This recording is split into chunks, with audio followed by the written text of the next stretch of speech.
realidad has hecho más de año y medio de investigación, de desarrollo, precisamente para poder llegar a todo este mundo y esta fenomenología con una aproximación muy científica al género. De hecho, en eso es en lo que estaba pensando, en conseguir una aproximación muy científica, en no quedarse en la superficie fenomenológica o de género, sino además sin hacer desde luego ningún tratado, que no es el objetivo nunca, o en principio no debería serlo de una peli, sí conseguir una gran tangibilidad, una gran fisicidad, una gran verosimilitud en cada acto, conseguir una gran sensación de rigor.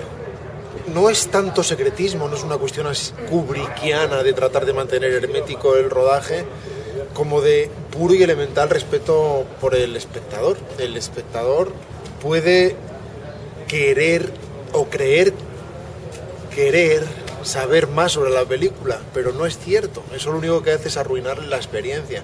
Del mismo modo que cuando el espectador ve un tráiler excesivamente profuso, que da demasiada información, en realidad muchas veces esto, lejos de darle ganas de ver una peli, le da la sensación de que ya la ha visto.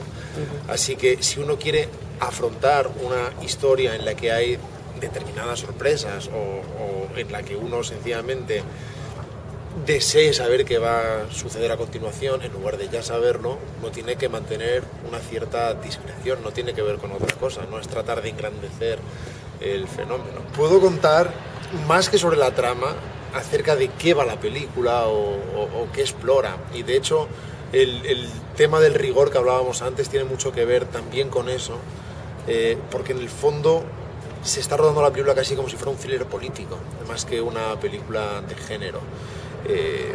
Parte de los referentes tienen que ver con Pakula o tienen que ver con Lumet o con determinadas películas que a todos nos vienen ahora a la cabeza, y se explorarán los mecanismos de percepción, sin sacar ninguna pizarra, por supuesto, pero los mecanismos de percepción del cerebro humano, cómo el cerebro no es un instrumento fiable para percibir la realidad. Así que tenemos efectivamente una pareja de investigadores, de psicólogos experimentales o físicos experimentales, formando un grupo interdisciplinar que investigan determinados fenómenos metapsíquicos.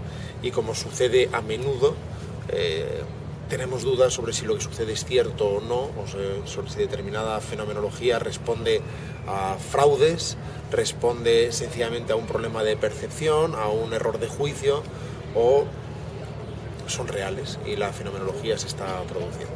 Sí, las luces rojas son las notas discordantes, son las cosas que no deberían estar ahí, las cosas que no encajan. Es como si uno echara un vistazo a una imagen y tratara de encontrar qué cosas no deberían estar ahí, qué cosas no acaban de encajar, cuáles son esas notas discordantes, cuáles son esas luces parpadeantes que le permiten a uno ver que hay un determinado pliegue en la realidad o que algo está sucediendo.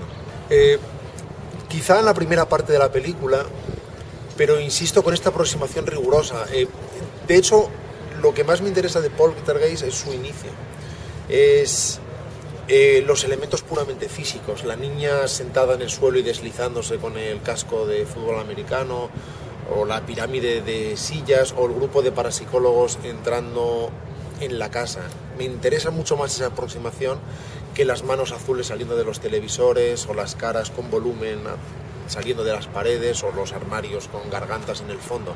Quiero decir, es una película que me gusta mucho y que disfruto mucho, pero en mi aproximación a la narración me interesa más cuando los elementos son puramente físicos, reales, tangibles, concretos, y uno no sabe si lo que está viendo tiene una explicación u otra, y en cualquier caso, aun teniendo una opinión formada, la otra sería posible, la otra cabría. En ese sentido es en el que esos referentes tienen que ver más con imágenes muy rigurosas, muy sudorosas, muy físicas, muy tocables, que con determinado cine fantástico de rayos azules o fantasmas verdes atravesando paredes.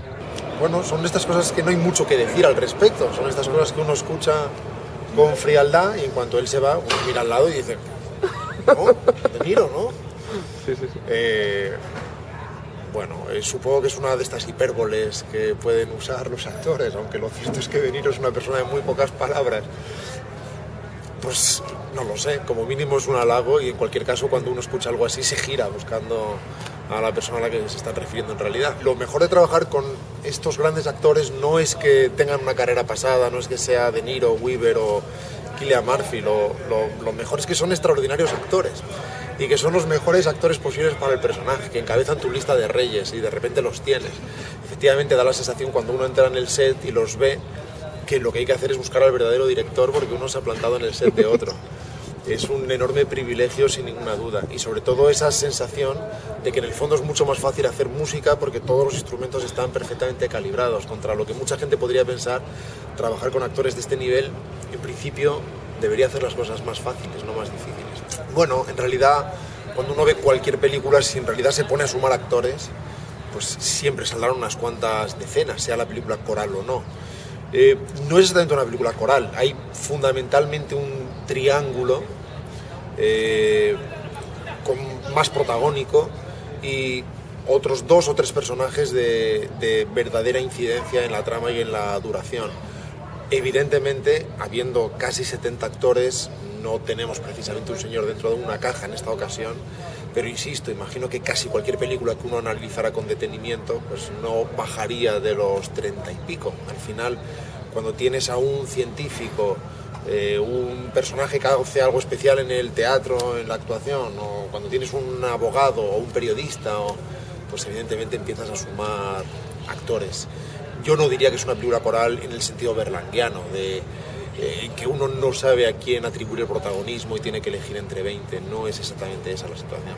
No es una de mis señas de identidad, es más bien la constatación de que Bob Dylan es muy caro y que uno no siempre puede conseguir la música que quiere y muchas veces al final uno acaba proveyéndose del material al que no puede acceder de otra manera. Así que no creas que ha sido una cuestión hasta ahora tan vocacional o de intención de dejar un sello como un producto de la necesidad. Sí que es verdad que también hemos quedado después muy contentos del resultado, Víctor y yo, y hemos disfrutado haciéndolo y además el resultado es exactamente aquello que estábamos buscando en un principio, solo que unas 35 veces más barato.